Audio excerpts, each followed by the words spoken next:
राम राम राम राम राम राम राम राम राम नारायण नारायण। असक्तिरनभीष्वङ्ग पुत्रदार गृहादिषु नित्यं च समचित्तत्वमिष्टानिष्टोपपत्तिषु। आसक्ति रहित होना, पुत्र स्त्री घर आदि में एकात्मता माने घनिष्ठ संबंध न होना और अनुकूलता प्रतिकूलता की प्राप्ति में चित्त का नित्य सम रहना। व्याख्या: आसक्ति उत्पन्न होने वाली सांसारिक वस्तु, व्यक्ति, घटना, परिस्थिति आदि में जो प्रियता है उसको शक्ति कहते हैं। उस शक्ति से रहित होने का नाम असक्ति है। सांसारिक वस्तुओं, व्यक्तियों आदि से सुख लेने की इच्छा से, सुख की आशा से और सुख के भोग से ही मनुष्य की उनमें आसक्ति, प्रियता होती है। कारण कि मनुष्य को संयोग के सिवाय सुख नहीं दिखता, इसलिए उसको संयोग जन्य सुख प्रिय लगता है। पर वास्तविक सुख तो संयोग के वियोग से होता है। तम विद्या दुख संयोग वियोगम योग संगीतम 6:23। इसलिए साधक के लिए सांसारिक आसक्ति का त्याग करना बहुत आवश्यक है। उपाय: संयोग जन्य सुख प्रारंभ में तो अमृत की तरह दिखता है, पर परिणाम में विष की तरह होता है। 18:38। संयोग जन्य सुख भोगने वाले को परिणाम में दुख भोगना ही पड़ता है, ये अटल नियम है।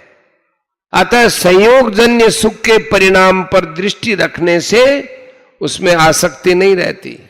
अनभिष्वंग है पुत्रदार गृहादिषु।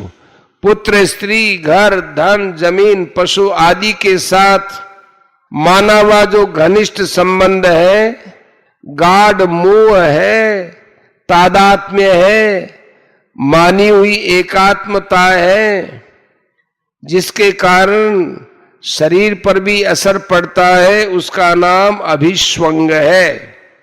जैसे पुत्र के साथ माता की एकात्मता रहने के कारण जब पुत्र बीमार हो जाता है तब माता का शरीर कमजोर हो जाता है।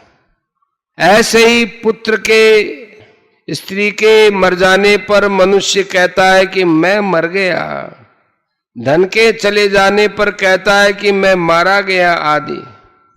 ऐसी एकात्मता से रहित होने के लिए यह अनभिष्वंग पद आया है। उपाय: जिनके साथ अपना घनिष्ठ संबंध दिखे उनकी सेवा करो, उनको सुख पहुंचाओ, पर उनसे सुख लेने का उद्देश्य मत रखो। उद्देश्य तो उनसे अभिष्वंग दूर करने का ही रखें। अभिष्वंग माने तादात्म्य। अगर उनसे सेवा लेने का उद्देश्य रखेंगे तो तादात्म्य हो जाएगा। हाँ, उनकी प्रसन्नता के लिए कभी उनसे सेवा लेनी भी पड़े तो उसमें राजी नहीं हो। केवल राजी होने से अभिष्वंग होता है। तात्पर्य है कि किसी के साथ अपने को लिप्त न करे, इस बात की बहुत सावधानी रखें। नित्यंच समचित्तत्व इष्टानिष्टोपपत्तिषु।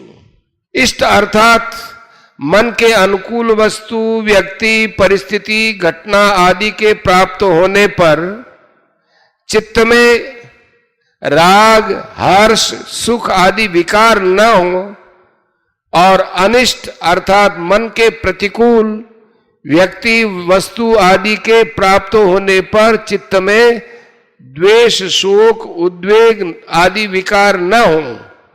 तात्पर्य यह है, अनुकूल प्रतिकूल परिस्थितियों के प्राप्त होने पर चित्त में निरंतर समता रहे, चित्त पर उनका कोई असर न पड़े। इसको भगवान ने सिद्ध सिद्धियों समूहभूत्वा पदों से कहा है।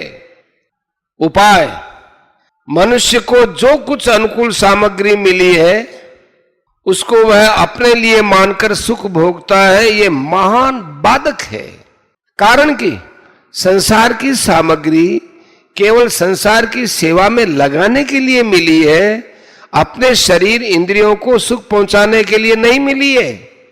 ऐसे ही मनुष्य को जो कुछ प्रतिकूल सामग्री मिली है वह दुख भोगने के लिए नहीं मिली है, प्रत्युत संयोगजन्य सुख का त्याग करने के लिए मनुष्य को सांसारिक राग आसक्ति कामना ममता आदि से छुड़ाने के लिए मिली है। तात्पर्य यह है कि अनुकूल और प्रतिकूल दोनों परिस्थितियां मनुष्य को सुख दुख से ऊंचा उठाकर परमात्म तत्व को प्राप्त करने के लिए मिली है, ऐसा दृढ़ता से मान लेने से साधक का चित्त इष्ट और अनिष्ट की प्राप्ति में स्वतः सम रहेगा।